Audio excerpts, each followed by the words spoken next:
नमस्कार साथियों, मैं दौलत चौहान एक बार फिर से आपका चाणक्य गुरु के डिजिटल प्लेटफॉर्म पर स्वागत करता हूं। कैसे हैं आप? आशा करता हूं कि आप सब लोग अच्छे होंगे, स्वस्थ होंगे। आप सब लोगों की मांग को देखते हुए हम लोगों ने ये डिसाइड किया है कि आने वाले जो हमारे सेशन होंगे, आने वाले जो हमारे वीडियो होंगे, वो अब आपसे हम लाइव इंटरेक्ट करते हुए आपसे बातचीत करेंगे और आपसे रूबरू होंगे, ताकि जो बच्चे अपने कुछ कमेंट, अपने जो क्वेश्चन है, अपनी जो क्यूरीज हैं, वो हमसे क्लियर कर सकें और ताकि हमारे इस तालमेल को हम और अत्यधिक रोचक बना सकें। इसके लिए हम बहुत जल्द ही आपके लिए लाइव क्लासें लेकर आ रहे हैं। जिस तरीके से आप लोग मेहनत कर रहे हो, उस तरीके से हमें भी लगना चाहिए कि आप लोगों की मेहनत हम लोग देख पाए, ताकि हमारा जो सेशन चल रहा है वो बहुत शानदार हो सके। तो आइए हम स्टार्ट करते हैं हमारे टॉपिक को, जिसमें हम बात कर रहे थे मेटल को लेकर। इस मेटल में हमने फर्स्ट पार्ट देखा। आज हम बात करेंगे हमारे सेकंड पार्ट की। इस सेकंड पार्ट में हम बात करेंगे कुछ धातु से, अधातु से रिलेटेड कुछ महत्वपूर्ण प्रश्नों की, जिसमें हम अयस्क के बारे में भी बात करेंगे, साथ ही साथ हम बात करेंगे आपके मिश्र धातु के बारे में। तो इस तरीके से हम हमारी सेशन में कुछ क्वेश्चन लेकर आए हैं और उन क्वेश्चनों के माध्यम से हम हमारे इस चैप्टर को क्लियर करते हैं। तो आइए बात करते हैं हम हमारे पहले क्वेश्चन की। देखिए मित्रों, हमारा पहला क्वेश्चन है, सोने का शुद्धतम रूप होता है, सोने का शुद्धतम रूप होता है, प्योरेस्ट फॉर्म, सोने का शुद्धतम रूप होता है। तो देखिए मित्रों, आप सब लोगों को पता है जो गोल्ड होता है, जिसको हम AU से लिखते हैं, जिसको हम ओरम बोलते हैं, ये सोना जो है आपका शुद्ध अवस्था में होता है 24 कैरेट का। किस फॉर्म में होता है? 24 कैरेट। जो कैरेट है ये सोने की शुद्धता मापने की इकाई है। कैरेट सोने की शुद्धता मापने की इकाई।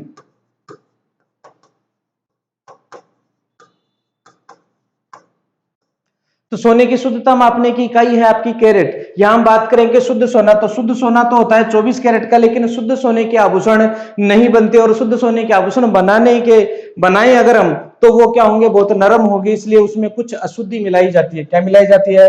अशुद्धि मिलाई जाती है। और ये अशुद्धि के रूप में अशुद्धियां मिलाई जाती है, अशुद्धि मिलाई जाती है। और वो अशुद्धि होती है आपकी, या तो कॉपर मिलाया जाएगा या उसमें सिल्वर मिलाया जाएगा, या तो कॉपर मिलाया जाएगा या उसमें सिल्वर मिलाया जाएगा। तो ये कॉपर और चांदी दोनों ही उसमें हम दूसरी धातु के रूप में मिलाते हैं। और देखिए, अगर हम बात करें तो हमारे इस क्वेश्चन का आंसर होगा 24 कैरेट, ये वाला राइट आंसर। लेकिन 24 कैरेट शुद्ध सोना है, लेकिन शुद्ध इसके आभूषण नहीं बनते, इसलिए 22 भाग तो हम लेते हैं गोल्ड, और 2 भाग जो है वो कॉपर या सिल्वर काम में लेते हैं, और इस तरीके से टोटल हो जाता है ये 24। तो इस तरीके से हम इस 24 कैरेट के आभूषण बनाते हैं।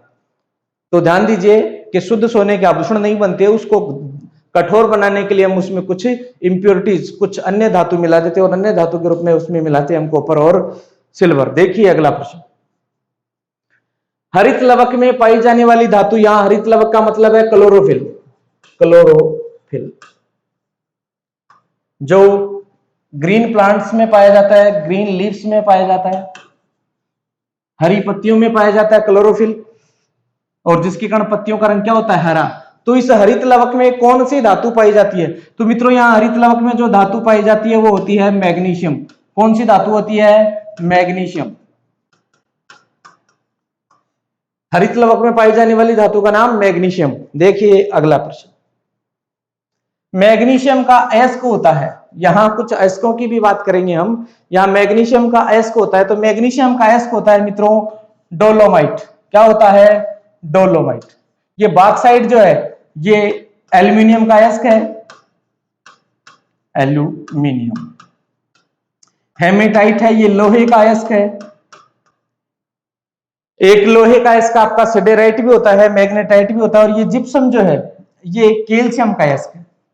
इससे भी कैल्शियम हम प्राप्त कर सकते हैं जिप्सम से, जो आपके सीमेंट आदि बनाने में भी काम आता है। तो इस तरीके से मैग्नीशियम का अयस्क क्या हुआ?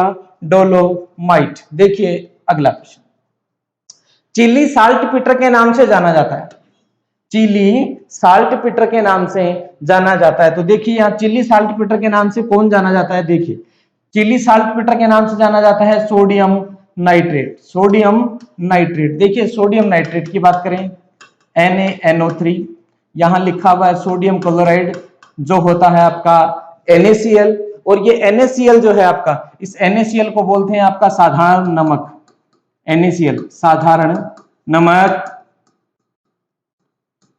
इसको टेबल साल्ट भी बोलते हैं, इसको व्हाइट साल्ट भी बोलते हैं, इसको खाने का नमक भी बोलते हैं। या सोडियम कार्बोनेट की बात करें, सोडियम कार्बोनेट Na2CO3, ये होता है आपका धावन सोडा, और यहां अगर हम 10H2 और लिख दें तो ये हो जाता है आपका धोने का सोडा या धावन सोडे का सूत्र, और यहां सोडियम बाइकार्बोनेट NaHCO3, इसको बोलते हैं आपका बेकिंग पाउडर, मीठा सोडा, बेकिंग पाउडर या खाने का सोडा। तो इस तरीके से हमारे चिली साल्ट पीटर के रूप में किसे जानते हैं हम, सोडियम नाइट्रेट को जानते हैं। देखिए अगला प्रश्न, दूध में सर्वाधिक मात्रा में पाई जाने वाली धातु, दूध में कौन सी धातु पाई जाती है? देखिए दूध जो आप रोज पीते हैं उस दूध में कौन सी धातु पाई जाती है? तो दूध में जो धातु पाई जाती है वो होती है कैल्शियम। क्या होती है? कैल्शियम, जो आपकी बोन्स को क्या करती है? मजबूत बनाती है, बोन्स को मजबूत बनाती है, हड्डियों को मजबूत बनाने का काम कौन करता है? कैल्शियम करता है। तो हमारे दूध में हमारे शरीर की ग्रोथ करने में, हड्डियों के आकार को बढ़ाने में कैल्शियम की आवश्यकता होती है, और कैल्शियम हमें किससे मिलता है? दूध से मिलता है, मिल्क से मिलता है। तो देखिए अगला प्रश्न, क्विक लाइम के नाम से किसे जाना जाता है? क्विक लाइम, क्विक लाइम के नाम से किसे जाना? तो देखिए यहां लाइम की बात करें तो चूना पत्थर, चूना पत्थर या चूना पत्थर के रूप में किसे जाना जाता है? तो देखिए चूना पत्थर जो होता है वो होता है कैल्शियम ऑक्साइड, कैल्शियम ऑक्साइड, ये है आपका चूना पत्थर। और अगर इसमें पानी मिला दें हम, अगर हम इसमें पानी मिला दें तो ये बन जाता है आपका कैल्शियम हाइड्रोक्साइड। क्या बन जाता है? Calcium hydroxide, calcium hydroxide. ये कैल्शियम हाइड्रोक्साइड का जो विलयन है यही हम दीवारों पर पोतते हैं, जिससे हमारे दीवारों पर क्या आती है? चमक आती है। तो इसका फॉर्मूला हुआ कैल्शियम ऑक्साइड, इसका फॉर्मूला हुआ कैल्शियम हाइड्रोक्साइड, और जो सोडियम हाइपोक्लोराइट है ये कहलाता है आपका CaOCl2, जिसको आप लोग ब्लीचिंग पाउडर, विरंजक चूर्ण बोलते हो, ब्लीचिंग पाउडर या विरंजक चूर्ण, जो आपके वस्त्र उद्योग में, कागज उद्योग में काम आता है, या वस्त्र उद्योग में जो आपका कलर है वो कलर को उतारने में या ब्लीच करने के काम में लिया जाता है। बात करते हैं कैल्शियम सल्फेट की, बात करते हैं हम कैल्शियम सल्फेट की। तो यहां बात करते हैं कैल्शियम सल्फेट की। तो कैल्शियम सल्फेट की अगर हम बात करें तो ये होता है कैल्शियम सल्फेट, और अगर इसमें हम हाफ H2 और जोड़ दें तो ये बन जाता है आपका POP। क्या बन जाता है? POP, जिसको आप प्लास्टर ऑफ पेरिस बोलते हो, और ये प्लास्टर ऑफ पेरिस भवनों के निर्माण में काम आता है, भवनों में आकर्षक डिजाइन बनाने के काम आता है। तो इस तरीके से क्विक लाइम के रूप में हम किसे जानते हैं? कैल्शियम ऑक्साइड को जानते हैं। देखिए हमारा आंसर हुआ कैल्शियम ऑक्साइड, जिसका फॉर्मूला है CaO। देखिए अगला प्रश्न, एल्यूमिनियम का एस का है, बहुत बढ़िया प्रश्न है, कई बार एग्जाम में पूछा गया है कि एल्यूमिनियम का एस क्या होता है। तो देखिए मित्रों, एल्यूमिनियम का एस होता है बॉक्साइट, एल्यूमिनियम का एस होता है बॉक्साइट। देखिए यहां ये है एल्यूमिनियम का एस बॉक्साइट, जिसका फॉर्मूला होता है Al2O3.2H2O। यहां देखिए मेलेकाइट, ये मेलेकाइट जो है ये होता है आपके कॉपर का एस। किसका एस होता है? कॉपर का एस या तांबे का एस। और देखिए तांबे पर जो हरे रंग की परत चढ़ जाती है, आप उसमें पानी डालकर रखिए, कुछ देर बाद आप देखेंगे उस पर हरे और काले रंग की एक परत चढ़ जाती है। वो हरे और काले रंग की परत इस मेलेकाइट के कारण, इस कैल्शियम सॉरी कॉपर कार्बोनेट और कैल्शियम हाइड्रोक्साइड के कारण चढ़ती है। या कैल्शियम की जगह जो हरे रंग की परत आएगी उसमें आ जाएगा आपका Cu copper hydroxide, copper hydroxide. यहां जो हरे रंग की परत चढ़ती है तांबे के ऊपर, तांबे के पात्र के ऊपर, उस तांबे के पात्र के ऊपर जो हरे रंग की परत चढ़ती है उसका फॉर्मूला होता है कॉपर कार्बोनेट और कॉपर हाइड्रोक्साइड। तो इसकी वजह से तांबे पर हरे रंग की परत चढ़ जाती है। जो हेमेटाइट है, ये हेमेटाइट है आपके लोहे का अयस्क। यहां से थोड़ा सा शुद्धिकरण कीजिएगा। हेमेटाइट एक होता है लोहे का अयस्क जिसको बोलते हैं सिडेराइट। ये भी किसका, लोहे का अयस्क, लोहे का अयस्क। तो इस तरीके से आपसे लोहे का अयस्क पूछा जाए तो सिडेराइट, हेमेराइट, और एक होता है मैग्नेटाइट Fe3O4, Fe3O4 मैग्नेटाइट। ये होते हैं लोहे के अयस्क। ये है कॉपर का अयस्क और ये है एल्यूमिनियम का अयस्क। देखिए अगले प्रश्न, मरकरी का मिश्र धातु कहलाता है। मरकरी का मिश्र धातु, मरकरी पारा, इसका मिश्र धातु। मरकरी के साथ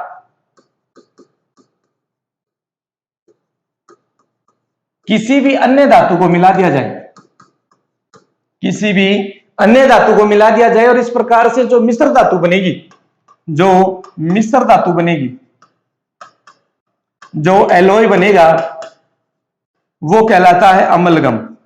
क्या कहलाता है, अमलगम। मतलब मरकरी के साथ आप किसी भी अन्य धातु को मिला दें और जो मिश्र धातु बनकर आएगा उसका नाम होगा आपका अमलगम। यहां से हम एक प्रश्न की और जानकारी करें कि मरकरी का अयस्क, मरकरी का अयस्क, तो मरकरी के अयस्क को बोलते हैं सिनेबार, सिनेबार। फॉर्मूला होता है HgS, सिनेबार। देखिए अगला प्रश्न, ये भी जो है आपका एक मिश्र धातु है, पीतल भी मिश्र धातु है और आपका मैग्नीशियम शुद्ध धातु है, शुद्ध प्योर मेटल। पीतल, तांबा और जिंक सोल्डर वायर, सीसा और टिन से मिलकर बना होता है। देखिए अगला प्रश्न, कांसा, ब्रोंज, ब्रोंज। कांसा किससे मिलकर बना होता है, कांसा किसकी मिश्र धातु। यहां देखिए एलॉय की बात करें कि कांसा किस किस से मिलकर बना होता है, कांसा किस किस से मिलकर बना होता है। तो देखिए कांसा की मैं आपके लिए एक शॉर्ट फॉर्म दूं तो बात करें काकाटी, काकाटी। तो यहां से का से तो हो गया आपका कांसा और का से हो गया कॉपर और टी से हो गया टिन। तो जो कांसा होता है वो किससे मिलकर बना होता है, कॉपर और टिन से मिलकर बना होता है। किससे मिलकर बना होता है, कॉपर और टिन से मिलकर बना होता है। यहां हम बात करें कॉपर और जिंक की, तो कॉपर को मैं लिख सकता हूं तांबा, कॉपर को क्या लिखा जा सकता है, तांबा, और ये क्या हो गया आपका जिंक। तो अभी हम बात कर रहे थे पीतल की, तो पीतल जो होता है ये पीतल की मिश्र धातु है, तांबा और जिंक से मिलकर क्या बना होता है, पीतल बना होता है। कॉपर और सोना, कॉपर और सोना, अभी हमने शुद्ध सोने की बात करी थी, तो शुद्ध सोने के आभूषण नहीं बनते, शुद्ध सोने के आभूषण नहीं बनते, इसलिए उसमें क्या मिला दिया जाता है, कॉपर मिला दिया जाता है, ताकि उसमें क्या आ जाती है, कठोरता आ जाती है और इस कारण से हम उसके आभूषण बना सकते हैं। बात करते हैं हम हमारे अगले प्रश्न की। रोल्ड गोल्ड, कृत्रिम सोना में सोना कितने प्रतिशत होता है। आपने बहुत बार सुना होगा रोल्ड गोल्ड, रोल्ड गोल्ड या कृत्रिम सोना, कृत्रिम सोना। बहुत से आजकल आर्टिफिशियल ऑर्नामेंट्स आते हैं, शादी विवाह में लोग पहनते हैं बड़े शौक से, तो वो रोल्ड गोल्ड के बने होते हैं, आर्टिफिशियल सोने के बने होते हैं। तो इस आर्टिफिशियल सोने में सोने की मात्रा कितने प्रतिशत होती है, सोने की मात्रा। देखिए मित्रों, अगर सोने की मात्रा होगी तो दैट मीन्स कि महंगा होगा, और महंगा होगा तो फिर वो कहीं ना कहीं सोने की मात्रा है, गोल्ड है, लेकिन हम यहां देखिए नाम देखकर तो पता चलता है कि इसमें सोना होगा, लेकिन वास्तविकता में जो रोल्ड गोल्ड होता है उसमें सोने की मात्रा 0% होती है। कितने परसेंट होती है? 0% होती है। इसको बनाया जाता है आपका कॉपर और एल्यूमिनियम प्लस Au। ये लिखना चाहे तो अपन 0% लिख सकते हैं। तो यहां इसको कॉपर और एल्यूमिनियम के मिश्रण से बनाया जाता है, किसको? Rolled gold. तो हमारे इस क्वेश्चन का आंसर हुआ कि रोल्ड गोल्ड में सोने की कितने प्रतिशत मात्रा होती है? 0% मात्रा होती है। देखिए अगला प्रश्न, सोल्डर वायर। सोल्डर वायर इसको बोलते हैं आप टांका। क्या बोलते हैं? टांका। अब देखिए सोल्डर वायर या इसको टांका भी कहा जाता है। अब इसको याद करने के लिए हम एक छोटा सा ना उदाहरण ले सकते हैं, जिसके आधार पर हम इसको याद कर सकते हैं कि हमारे पास एक इलेक्ट्रिक सिटी है जो जिसमें क्या हुआ कि वायरिंग टूटने से सिटी बज नहीं रही। हमें उसको सोल्ड करना है, जोड़ना है, तो जोड़ने के लिए हमें सोल्डर वायर चाहिए। क्या चाहिए? Solder wire. और बजानी क्या है? सीटी। बजानी क्या है? सीटी। सोल्डर वायर से हम हमारी सीटी का कनेक्शन करेंगे। हमारी बिसल जो है वो टूट गई और उसका कनेक्शन करेंगे इस सोल्डर वायर से, तो अब हमारी क्या हो जाएगी? सीटी ठीक हो जाएगी, बिसल ठीक हो जाएगी। और बिसल ठीक हो जाएगी इसका मतलब सीटी बज जाएगी, और सीटी बजेगी तो क्या क्या बजेगा देखना जी। क्या क्या होगा? सीसा प्लस टिन। सीसा प्लस टिन, ये है आपके सोल्डर वायर का फॉर्मूला। या मैं कहूं कि सोल्डर वायर जिनसे मिलकर बना होता है वो होता है सीसा और टिन। तो यहां देखिए लेड यानी सीसा, लेड यानी सीसा, फॉर्मूला पीबी। तो सीसा और टिन, सीसा और टिन, हमारा राइट आंसर क्या होगा यहां? सीसा और टिन।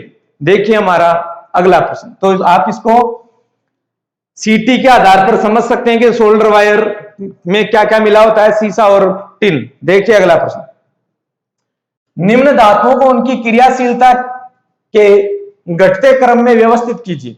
मतलब मेटल को उनकी रिएक्टिविटी के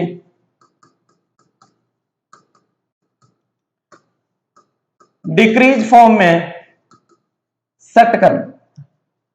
धातुओं का उनकी क्रियाशीलता के घटते क्रम में व्यवस्थित करना है। तो घटते क्रम में व्यवस्थित तो बाद में करेंगे, सबसे पहले हमें यह जानना है कि धातुओं का कोई क्रम होता है क्या? धातुओं की क्रियाशीलता का कोई क्रम होता है क्या? तो उस क्रियाशीलता के क्रम को जानेंगे, और क्रियाशीलता के क्रम को जानने के बाद हम उनको उनके घटते क्रम में व्यवस्थित कर देंगे। तो पहले तो ये जानेंगे कि क्रियाशीलता का क्रम क्या होता है, जिसको बोलते हैं सक्रियता श्रेणी, एक्टिवेशन सीरीज। देखिए धातुओं को उनकी क्रियाशीलता के घटते क्रम में व्यवस्थित करना ही क्या कहलाता है? सक्रियता श्रेणी कहलाता है। तो ये क्रम क्या है? तो इस क्रम को याद करने के लिए देखिए सबसे पहले हम बात करें तो सबसे पहले आएगा हमारे पास पोटेशियम, सोडियम। इसके लिए एक फॉर्मूला लिख ले हम, पैसो कम एजी आले हम काम सीख गो। तो यहां से देखिए potassium, sodium, calcium, magnesium, aluminium, zinc, iron, lead, hydrogen, copper, mercury, AG और एयू। यहां सी फॉर सिल्वर, गो फॉर गोल्ड, मैं फॉर मरकरी, का फॉर कापर, और एच फॉर हाइड्रोजन, और ले फॉर लेड, आ फॉर आयरन, जी फॉर जिंक, ए फॉर एल्यूमिनियम, और मैं फॉर मैग्नीशियम, और के फॉर कैल्शियम, और सो फॉर सोडियम, और पे फॉर पोटेशियम। आप इस तरीके से इस क्रम को याद कर सकते हैं। इसके लिए आपको एक सीरीज याद करनी है, क्या? पैसों का मेजी आले हम काम सीख गो। वर्तमान समय में जो लॉकडाउन की स्थिति हमारे सामने आ रही है, उसको लॉकडाउन की स्थिति में हमारे सामने बहुत विकट समस्या हो रही है हमारी आजीविका को लेकर। जो लोग प्रवासी मजदूर थे, जो बाहर काम कर रहे थे, वो लोग अपने कामकाज को छोड़कर बड़े बड़े शहरों से गांवों में आ गए और उनके पास सामने अब वर्तमान में रोजगार की समस्या है। तो उनकी जो घरवाली है वो क्या कह रही है कि घर में पैसों कम एजी। तो जो प्रवासी मजदूर बाहर से आया हुआ वो क्या कहता है, तो आले हम काम सीख गो। इसका मतलब मैंने अब काम सीख लिया है, अब आपके लिए पैसे की कोई कमी नहीं होगी। तो इस तरीके से इस क्रम को याद करने के लिए हम एक छोटा सा फॉर्मूला बनाया हमने। इस फॉर्मूले को अगर आप याद कर लेंगे तो आपको ये धातुओं की सक्रियता श्रेणी आसानी से याद हो जाएगी। तो क्या कहना है, पैसों कम एजी आले हम काम सीख गो। तो पे फॉर पोटेशियम, सो फॉर सोडियम, के फॉर कैल्शियम, मे फॉर मैग्नीशियम, ए फॉर एल्यूमिनियम, जेड जी फॉर जिंक, ए फॉर आयरन, ले फॉर लेड और है फॉर हाइड्रोजन, का फॉर कापर, मे फॉर मरकरी, सी फॉर सिल्वर और गो फॉर गोल्ड। तो इस तरीके से हम इसको याद कर सकते हैं और बहुत ही आसानी से हम ये याद हो जाएगी। और इससे जुड़े विभिन्न प्रकार के प्रश्न, चाहे वो घटते क्रम में पूछा जाए आपसे या बढ़ते क्रम में पूछा जाए, आप बहुत आसानी से इसका उत्तर दे सकते हैं। अब हमारे सामने देखिए, धातुओं और क्रियाशीलता के घटते क्रम में व्यवस्थित करना है। अब हमारे सामने धातु कौन सी है, पोटेशियम, मैग्नीशियम, गोल्ड और आयरन। अब इस क्रम को देखें तो देखिए पोटेशियम सबसे पहले आ रहा है, पोटेशियम सबसे पहले आ रहा है तो हमने इसको 1 नंबर दे दिया। पोटेशियम के बाद देखिए मैग्नीशियम, तो मैग्नीशियम आ रहा है पोटेशियम के बाद, तो हम इसको 2 नंबर दे देते हैं। और हमारा गोल्ड आया है सबके लास्ट में, तो इसको देते हैं हम हमारा 4 नंबर। और आयरन ये रहा बीच ऊपर, तो इसका मतलब ये आ जाएगा आपका 3 नंबर पर। तो इस तरीके से हमारा क्रम क्या हुआ, हमारा क्रम हुआ 1 2 4 और 3, 1 2 4 3। अब 1 2 4 3 देखिए ये रहा 1 2 4 3, तो हमारा राइट आंसर क्या होगा, 1 4 3। इसी को अगर बढ़ते क्रम में बात करें और यही एलिमेंट होते हमारे पास में, तो धातुओं के बढ़ते क्रम में बात करें तो हो जाता है आपका ये 3, फिर आता आपका 4, फिर आता 2 और फिर आता 1। तो ये हो जाता है आपका बढ़ता क्रम और ये क्रम है आपका घटता क्रम। देखिए अगला प्रश्न, निम्न में से कौन सा पदार्थ ईंधन के रूप में पाया जाता है। तो देखिए कॉपर भी मेटल है, आयरन भी मेटल है, गोल्ड भी मेटल है, केवल कार्बन क्या है, नॉन मेटल। कार्बन क्या है, नॉन मेटल है। और नॉन मेटल होने के साथ साथ कार्बन का उपयोग हम किस रूप में करते हैं, ईंधन के रूप में करते हैं। और ईंधन के रूप में कोयला जो है, कोल जो है, वो कोयले का उपयोग हम सर्वाधिक किस रूप में करते हैं, फ्यूल के रूप में करते हैं, ईंधन के रूप में करते हैं। और जो भी हम पेट्रोल डीजल या पेट्रोलियम यूज करते हैं उन सब में क्या पाया जाता है, कार्बन पाया जाता है। तो इस तरीके से हमारा आंसर हुआ कार्बन। देखिए अगला प्रश्न, सीसा संचायक बैटरी में कौन सी धातु पाई जाती है। जो बैटरी होती है घरों में, इन्वर्टर पर लगी होती है जो बैटरी, उस इन्वर्टर की बैटरी में कौन सी धातु होती है। तो उस इन्वर्टर वाली बैटरी में या जो आपके वाहनों में जो बैटरी होती है उसमें जो ये पॉइंट है उसके सेल, और इसके अंदर ऐसे प्लेटें लगी होती हैं। इन प्लेटों पर शीशे की परत चढ़ी होती है, शीशे की परत चढ़ी होती है, लेड की परत चढ़ी होती है, लेड की परत चढ़ी होती है। और देखिए साथ ही साथ इसमें जो लिक्विड भरा होता है, इस बैटरी के अंदर जो लिक्विड भरा होता है वो लिक्विड होता है आपका H2SO4। H2SO4 का यहां क्या होता है, लिक्विड विलयन भरा होता है। यहां जो तेजाब होता है या जो लिक्विड इसमें बैटरी के अंदर डालते हैं होता है आपका H2SO4, जिसको बोलते हैं सल्फ्यूरिक अम्ल, सल्फ्यूरिक अम्ल। देखिए अगला प्रश्न, पटाखों में गहरी लाल रोशनी, बहुत ही बढ़िया प्रश्न आया है, निम्न में से किसके कारण आती है। तो देखिए पटाखों में जो लाल रोशनी होती है, पटाखों में जो लाल रोशनी होती है, इस लाल रोशनी का कारण है जो हम आतिशबाजी करते हैं, उस आतिशबाजी के दौरान जो लाल रोशनी होती है वो होती है स्ट्रांसियम के कारण। किसके कारण होती है, स्ट्रांसियम के कारण। तो कई बार अभी रेलवे के एग्जाम में पूछा गया प्रश्न है कि आतिशबाजी के दौरान जो लाल रोशनी होती है वो किस धातु के कारण आती है, तो वो है आपका स्ट्रांसियम। और यहां देखिए लास्ट में दिया हुआ है बेरियम। ये बेरियम जो है ये भी एक प्रकार का मेटल है, और इसकी वजह से, बेरियम की वजह से जो पटाखों में हरी रोशनी आती है, ग्रीन लाइट, हरी रोशनी, वो किसकी वजह से आती है, वो बेरियम की वजह से आती है। तो ध्यान दीजिएगा कि पटाखों में हरी रोशनी किसके कारण आती है, बेरियम के कारण, और पटाखों में लाल रोशनी आती है स्ट्रांसियम के कारण। देखिए अगला प्रश्न, किस धातु को रणनीतिकार तत्व कहा जाता है? बहुत ही बढ़िया प्रश्न है। किस धातु को रणनीतिकार तत्व कहा जाता है? तो देखिए यहां बहुत सीधा सा और सटीक आंसर आप देंगे, टाइटेनियम। टाइटेनियम को क्या कहा जाता है? रणनीतिकार तत्व कहा जाता है। इसको इसलिए रणनीतिकार तत्व कहा जाता है टाइटेनियम, क्योंकि आने वाले समय में इससे हम रॉकेट बना रहे हैं। दूसरा कि हमारे जो आयुध में इस्तेमाल कर रहे हैं, इससे जो हमारे युद्ध में काम आने वाले जो मिसाइल्स वगैरह है उनका निर्माण हो रहा है, इसलिए ये जो है रणनीतिकार तत्व कहलाता है। देखिए अगला प्रश्न, किस धातु को आशा धातु कहा जाता है? किस धातु को आशा धातु कहा जाता है? Hope metal.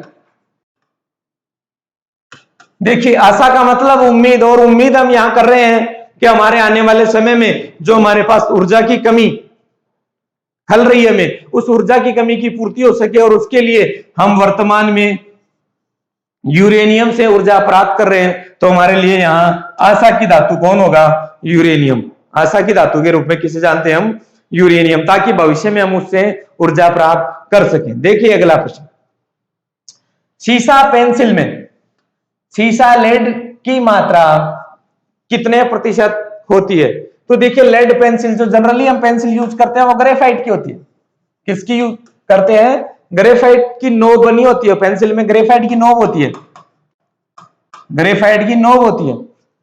तो उस ग्रेफाइट की नोब के कारण वो काले रंग की दिखाई देती है, और हम उसको लेड पेंसिल बोलते हैं। क्या बोलते हैं? लेड पेंसिल बोलते हैं। जबकि इस लेड पेंसिल में शीशा नहीं होता, लेड नहीं होता, लेड की मात्रा नहीं होती, लेड की मात्रा नहीं पाई जाती। तो यहां क्या आंसर होगा कि सीसा पेंसिल में लेड की मात्रा कितने प्रतिशत होती है? 20% होती है, सॉरी 0%। कितने परसेंट होती है? 0% होती है। ध्यान दीजिएगा अगले प्रश्न को लेकर, धब्बा रहित स्टील बनाने में लोहे के साथ प्रयुक्त होने वाली महत्वपूर्ण धातु। धब्बा रहित स्टील, इस धब्बा रहित स्टील का मतलब है स्टेनलेस स्टील। स्टेनलेस स्टील, तो स्टेनलेस स्टील बनाने में लोहे के साथ क्या क्या काम में लेते हैं? तो देखिए लोहे के साथ ये रहा लोहा। लोहा तो स्टील बनाने के लिए मुख्य धातु है ही, साथ में हमें मैग्नीज भी चाहिए, कार्बन भी चाहिए, और क्या चाहिए? क्रोमियम। तो यहां बात है कि उसको धब्बा रहित बनाने के लिए क्या मिलाया जाता है? तो धब्बा रहित बनाने के लिए उसमें मिलाया जाता है क्रोमियम। क्या मिलाया जाता है? क्रोमियम मिलाया जाता है, जिससे हमारे पास जो स्टील बनता है वो क्या होता है? स्टेनलेस स्टील या धब्बा रहित स्टील बनाते हैं। तो यहां ध्यान दीजिए, कई बार परीक्षा में हमें कंफ्यूज करने के लिए स्टेनलेस स्टील ना देकर हमें यह कह दिया जाता है, या ये पूछ लिया जाता है कि धब्बा रहित स्टील बनाने में किसका उपयोग किया जाता है? तो क्या आएगा यहां? क्रोमियम आएगा। साथ ही साथ हम स्टील में निकिल भी मिलाते हैं, निकिल भी मिलाती है। निकिल जो है उस पे स्क्रैचलेस बनाने के लिए, उस पे जो स्क्रैच ना बने, इसके लिए हम उसमें क्या मिलाते हैं? निकिल मिलाते हैं। तो ध्यान दीजिएगा अगले प्रश्न पर, लोहा जिससे प्राप्त होता है वह है, तो यहां इस हमसे आयरन का अयस्क पूछा जा रहा है कि लोहे का अयस्क क्या होता है? आयरन का अयस्क। तो देखिए अभी हमने पिछले कुछ क्वेश्चनों में चर्चा करी थी, तो पता चला था हमें हेमेटाइट किसका अयस्क है? लोहे का अयस्क है। हेमेटाइट किसका अयस्क है? लोहे का। चूना पत्थर कैल्शियम का, चूना पत्थर कैल्शियम का। पिंच ब्लेड यूरेनियम का अयस्क है, और मोनोजाइट फास्फोरस का अयस्क। तो हमारे सामने तस्वीर साफ हो गई कि लोहे का अयस्क क्या होगा? तो लोहे का अयस्क होगा हेमेटाइट, Fe2O3।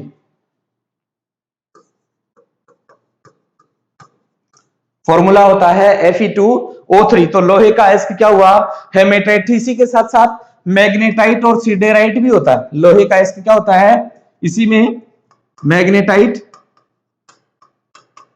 और सिडेराइट। यहां Fe3O4 और सिडेराइट में हम लिखेंगे FeCO3। बात करते हैं अगले प्रश्न को लेकर। पोटास एलम का सूत्र। देखिए पोटास एलम कई बार परीक्षाओं में पूछा गया है, पोटास एलम। तो ये पोटास एलम क्या है, पोटास एलम, पोटास एलम के रूप में हम जानते हैं फिटकरी को। किसको जानते हैं, फिटकरी को। फिटकरी एक प्रकार का द्विक लवण है, द्विक लवण। यहां द्विक लवण की बात करें तो इसमें 2 साल्ट हैं। कितने साल्ट हैं, 2 साल्ट, इसलिए इसको बोला जाता है द्विक लवण। तो यहां फिटकरी का फॉर्मूला होता है आपका K2SO4.Al2SO4 3.24H2O। यह है आपके फिटकरी का फॉर्मूला। क्या है, फिटकरी का फॉर्मूला। तो यहां देखिए हमारे पास फिटकरी का फॉर्मूला कौन सा है, K2SO4Al2SO3। तो हमारे पास फिटकरी का फॉर्मूला है K2SO4Al2SO4 whole thrice dot 24H2। ये नहीं है तीनों, तो हमारे पास फॉर्मूला रहा ये। तो फिटकरी का सूत्र है ये। साथ ही साथ यहां फिटकरी की बात करें तो फिटकरी का उपयोग जो है वो वाटर प्यूरिफिकेशन, जल का शुद्धिकरण करने में भी किया जाता है। तथा साथ ही साथ जो बार्बर सोप होती है, वो बार्बर सोप वाले भी इसका फिटकरी का यूज करते हैं। जब शेविंग वगैरह बनाते समय अगर कहीं कट लग जाता है तो रक्त का थक्का बनाने के लिए भी हम इसका उपयोग करते हैं। साथ ही साथ अगर हम कागज उद्योग की बात करें तो कागज उद्योग में भी फिटकरी का उपयोग होता है। देखिए हमारे अगले प्रश्न को, मोहर लवण का सूत्र। मोहर लवण का सूत्र बहुत शानदार प्रश्न है, कई बार परीक्षा में पूछा जा चुका प्रश्न है कि मोहर लवण का सूत्र क्या होता है। तो देखिए मोहर लवण का सूत्र होता है NH4 whole twice dot FeSO4 whole twice dot 6H2O 6H2। ये है आपके मोहर लवण का सूत्र है। ये है एल्यूमिनियम हाइड्रोक्साइड, ये है आपका एल्यूमिनियम सल्फेट, और ये है Fe2O3 जिसको हम अभी नाम दे रहे थे हेमेटाइट। तो हमारा फॉर्मूला हुआ NH4 whole twice dot FeSO4 whole twice dot 6H2O। तो हमारा राइट आंसर हुआ ये। बात करते हैं हम हमारे अगले प्रश्न की। आयरन पायराइटिस को जाना जाता है, आयरन पायराइटिस को जाना जाता है। इस आयरन पायराइटिस को FeSO2 आयरन पायराइटिस को जाना जाता है। इसको बोलते हैं मूर्खों का सोना। क्या बोलते हैं, मूर्खों का सोना, या कहें फूल्स गोल्ड। तो मूर्खों का सोना, आयरन पायराइटिस को किस नाम से जाना जाता है, मूर्खों का सोना। देखिए अगला प्रश्न, देखिए यहां थोड़ा सा इसको देखें तो असली सोना, असली सोना दैट मींस ओरम गोल्ड। हराथोता की बात करें तो हराथोता होता है आपका आयरन सल्फेट, और आयरन सल्फेट के लिए हम फॉर्मूला लिखते हैं FeSO4.7H2। या मैग्नेटाइट की बात करें तो अभी हमने बात करी थी कि मैग्नेटाइट क्या होता है आपका लोहे का अयस्क, लोहे का अयस्क, और इसका फॉर्मूला था Fe3O4। बात करते हैं अगले प्रश्न की। FeSO4.7H2O को जाना जाता है, FeSO4 7H2O को जाना जाता है। तो अभी जस्ट पिछले प्रश्न में हमने बात करी FeSO4 को जाना जाता है हराथोता। क्या बोलते हैं इसको हम, हराथोता, या इसको बोलते हैं ग्रीन विट्रियोल। क्या बोलते हैं, ग्रीन विट्रियोल। तो हमारा आंसर होगा हराथोता।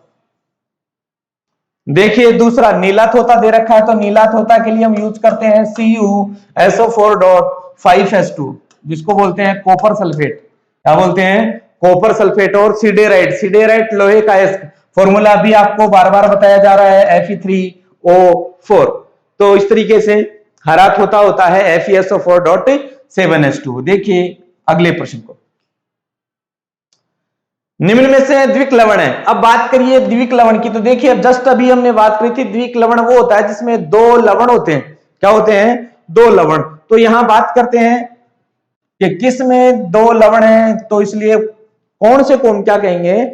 द्विक लवण कहेंगे, डबल साल्ट कहेंगे। तो देखिए कैटेगरी की बात करें तो K2SO4 dot Al2SO4 3 dot 24H2, ये है आपके फिटकरी का फॉर्मूला।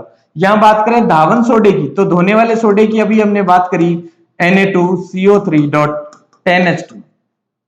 यहां खाने के सोडे की बात करें तो होगा आपका NaHCO3। ठीक है जी।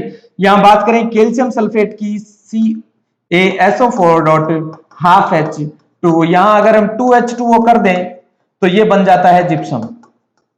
क्या बन जाता है? जिप्सम। और ये होता है आपका POP। अब यहां देखिए द्विक लवण का मतलब वहां जो ऐसा लवण जिसमें दो लवण मिलकर किसी एक लवण का निर्माण कर रहे हैं तो वो द्विक लवण कहलाता है। तो यहां हमारे पास देखिए एक ही लवण है, यहां भी हमारे पास एक ही लवण है, यहां भी हमारे पास एक ही लवण है। लेकिन अगर आप पोटेशियम सल्फेट को देखें या पोटास एलम को देखें, फिटकरी को देखें, तो यहां एक लवण तो ये रहा पोटेशियम सल्फेट, दूसरा लवण ये रहा एल्यूमिनियम सल्फेट। तो इस तरीके से जो फिटकरी है, फिटकरी में कितने लवण मिले हैं? फिटकरी में लवण मिले हैं दो। तो इस तरीके से हमारा आंसर होगा फिटकरी।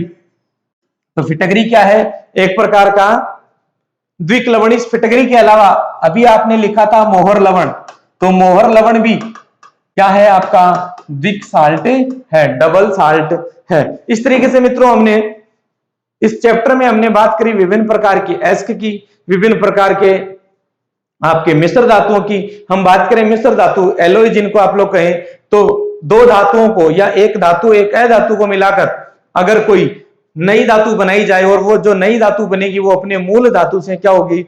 भिन्न प्रकार से अपने गुण प्रकट करेगी। तो ऐसी धातु को हम बोलते हैं मिश्र धातु। तो इस तरीके से हमारा जो धातु और अधातु वाला जो पार्ट है वो कंप्लीट होता है।